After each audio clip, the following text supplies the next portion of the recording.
बेखौ सिलिका होनो बर'आव आरो इंलिसाव हाराट होननानै बुङो हाराट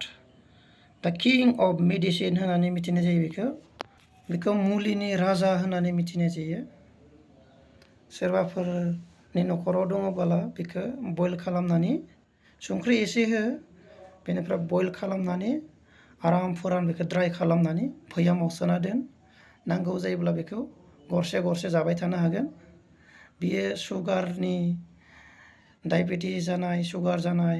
आरो केन्सार सेलफोरखौबो बियो बुथारनो हायो बेखायनो बेखौ ड्राइ खालामनानै भैयामाव सोना दोन आराम फोराननानै बेनिफ्राय गरसे गरसे जाबाय थानो हागोन आरो बे आंनि 1 इयारनि थाखाय जाबाय आरो बेयो आं दिनै बेखौ लानानै फैदों गुवाहाटी इउनिभारसिटि केम्पासनिफ्राय खननानै लाना फैदों आं बेखौ ओमफ्राय आं बयल खालामनानै लाबाय बयल होनायनि उनाव संख्रि एसे होनांगौ बेनिफ्राय आं दा बेखौ ड्राइ खालामसिगोन आरो बेनिफ्राय आं बेखौ गरसे गरसे जाबाय थासिगोन बेखिनियानो सोरनिबा न'खरावफोर दङबोला बेखौ बयल खालामनानै फोराननानै ला